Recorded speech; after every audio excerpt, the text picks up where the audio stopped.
हैं इस वक्त की बड़ी खबर का। राजधानी दिल्ली में प्रदूषण और हवा का स्तर बेहद गंभीर अब है। AQI के बढ़ते स्तर के मद्देनजर ग्रैप 3 नियम लागू हो गया है। ग्रैप पहले ही 2 नियम लागू हो चुका था। अब इसमें ग्रैप 3 में क्या क्या बंद होगा वो आपको जल्दी से बता देते हैं। अभी दिल्ली का जो AQI है 450 के पार है कई इलाकों में। तो प्रदूषण के चलते दिल्ली में ग्रैप 3 स्टेज लागू हो गई है। दिल्ली में प्राइमरी स्कूल बंद रहेंगे। आदेश के तहत निर्माण कार्य पर भी रोक रहेगी। खनन नहीं कर सकते। डीजल की जितनी भी गाड़ियां हैं ग्रैप 3 में उन पर रोक रहेगी। तो ये इस वक्त की बड़ी खबर, क्योंकि दिल्ली में सांस लेना मुश्किल हो रहा है और AQI कई इलाकों में 450 प्लस है, 450 से ज्यादा है, जो कि बहुत खतरनाक माना जाता है। विमल कौशिक इस खबर पर मेरे साथ लाइव मौजूद है, उनसे सीधे बात करते हैं। विमल, क्या ये जो ग्रैप 3 स्टेज लागू हुई है इससे कुछ राहत मिलेगी, क्योंकि अभी हालत बहुत ज्यादा खराब है? जी बिल्कुल, देखिए इस वक्त दिल्ली में हालात बहुत ज़्यादा ख़राब हैं और पोल्यूशन की जो कैटेगरी है वो सीवियर कैटेगरी में पहुंच चुका है। 450 के पार भी कई इलाकों में है। दिल्ली के अगर आउटर दिल्ली की बात करें, खासकर ग्रीन बेल्ट्स की बात करें, तो वहाँ पर भी 400 प्लस है। यानी कि अक्सर हम बात करते हैं कि दिल्ली का आनंद विहार, पंजाबी बाग, मुंडका इलाका या फिर जहांगीरपुर इलाका, यहाँ पर AQI लेवल 400 450 के आसपास रहता है। लेकिन अमूमन इस वक्त जो हालात हैं, दिल्ली के अधिकतर इलाकों में 450 के आसपास AQI लेवल है, जो बहुत बुरे हालात दर्शाता है। देखिए मैं आपको अपने पीछे की तस्वीर दिखाता हूँ कि किस तरीके से ठीक पीछे अक्षरधाम मंदिर है, लेकिन ये पूरी तरीके से एक सफ़ेद चादर में ढका हुआ। और ये सफ़ेद चादर इतनी ज़्यादा खतरनाक है क्योंकि इसमें जो PM 2.5 और PM 10 का जो स्तर है वो बहुत ज़्यादा है, जो हर सांस के साथ शरीर के अंदर जाकर ना जाने कितनी बीमारियों को जन्म दे रहा है। और ऐसे में स्थिति और ज़्यादा खराब हो गई। अब ग्रैप 3 हालांकि आज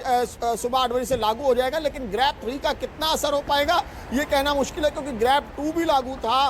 ग्रैप 2 का कोई असर देखने को नहीं मिला। अब ग्रैप 3 में पाबंदियाँ कुछ बढ़ जाएंगी।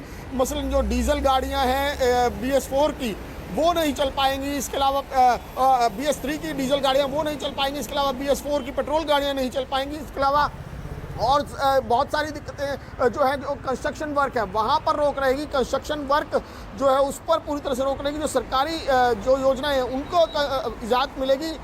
इसके अलावा जो जो इंटरस्टेट बसेज हैं, जो दूसरे राज्यों से आने वाली बसेज हैं, वो नहीं चल पाएंगी। तो ग्रैप 3 में कई सारी पाबंदियां लागू होंगी, लेकिन इस पे सबसे बड़ा देखना यही है कि आखिर ग्रैप 3 का असर कितना होता है। और अगर अमूमन यही हालात रहे तो आने वाले दिनों में ग्रैप 4 को भी लागू होता देखा जाएगा दिल्ली में। और ऐसे में फिर से ऑड इवन की वापसी पर विचार कर सकती है सरकार, क्योंकि स्थिति वाकई में खराब होती जा रही है। लगातार हर गुजरते दिन के साथ जो है पोल्यूशन का स्तर बढ़ता जा रहा है। 400 450 और कुछ इलाकों में ये भी देखने में आया कि 500 के पार भी AQI लेवल पहुंच गया है। तो ये स्थिति बहुत ज़्यादा खतरनाक हो चली है। जी, सांसों का सवाल है, सख्ती से पालन करने होंगे तमाम नियम, तभी आराम मिल सकता है। अगर नहीं हुआ तो फिर बहुत ज्यादा परेशानी विमल हो जाएगी।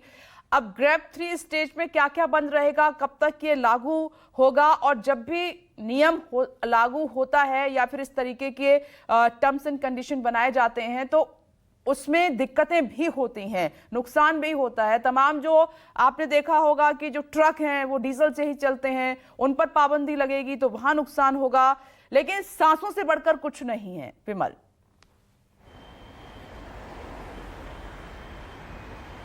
जी बिल्कुल, जो BS3 डीजल की गाड़ियां हैं उन पर पूरी तरीके से रोक रहेगी। और जो पेट्रोल की गाड़ियां हैं BS3 की, उस पर भी रोक रहेगी। यानी कि बहुत ज़्यादा दिक्कतें लोगों को भी आने वाली हैं। साथ ही साथ कंस्ट्रक्शन वर्क पूरी तरीके से उस पर रोक लगा दी जाएगी। आज 8 बजे के बाद कंस्ट्रक्शन वर्क अगर कहीं भी होता मिला, इसमें कुछ योजनाएं हैं जो सरकारी कंस्ट्रक्शन साइट्स है वहाँ पर उन्हीं को छूट दी जाएगी, लेकिन उनको भी कुछ शर्तों के साथ छूट दी जाएगी। इसके अलावा जो इंडस्ट्रीज़ है उस पर भी कई तरह की पाबंदियां आज से लागू हो जाएंगी। और दिल्ली सरकार की अगर बात करें तो दिल्ली सरकार ने जो प्राइमरी स्कूल है उनको भी बंद करने का फैसला किया है। यानी कि कक्षा 5 तक के स्कूल्स आज से बंद हो गए हैं। तो इस तरह की पाबंदियाँ हैं। और जो इंटरस्टेट बसेज हैं, जो दूसरे राज्यों से आने वाली बसेज हैं, डीजल बसेज, वो भी अब दिल्ली में एंटर नहीं कर पाएंगी। यानी कि इस तरह की पाबंदियां रहेंगी तो लोगों को खासी दिक्कतें होंगी जो दूसरे राज्यों से दिल्ली में एंटर करते हैं। उन्हें अब दिल्ली में एंटर करने के बाद दिल्ली के बॉर्डर से दूसरी बसेस के जरिए अंदर दिल्ली में आना पड़ेगा। तो इस तरह की पाबंदियां भी रहेंगी, लेकिन ये पाबंदियां कितनी कारगर साबित होंगी ये आने वाले दिन में पता चलेगा। और अगर ये कारगर साबित नहीं हुई तो इससे भी ज़्यादा पाबंदियों को दिल्ली के लोगों को एक बार फिर से फेस करना होगा जी।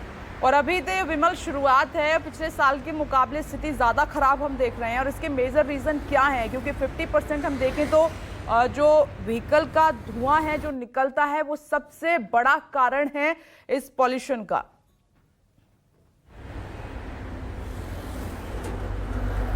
जी बिल्कुल, देखिए जो रिसर्च हुई थी उसमें साफ हुआ था कि पोल्यूशन के लिए आखिर कौन कौन चीज़ें कारगर है। जैसे गाड़ियों का धुआं बहुत बड़ा इसमें इम्पैक्ट करता है, इसके अलावा पराली भी बहुत बड़ा इम्पैक्ट करती है, इंडस्ट्रीज़ बहुत बड़ा इम्पैक्ट डालती है। तो ऐसे में किसी एक पर दोष मढ़ना सही नहीं रहेगा, इसकी सामूहिक जिम्मेदारी है और तमाम लोगों को इसके लिए कदम उठाने होंगे।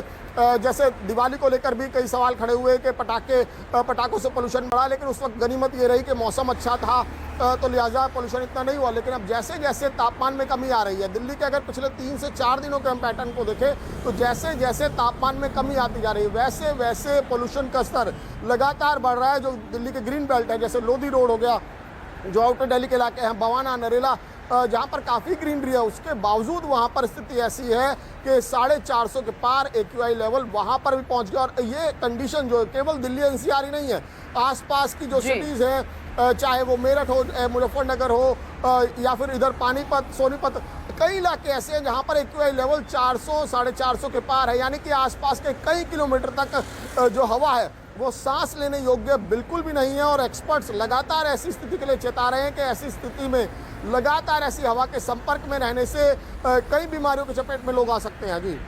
ठीक है, नजर बनाए रखिएगा विमल। अभी के लिए आपका बहुत बहुत शुक्रिया।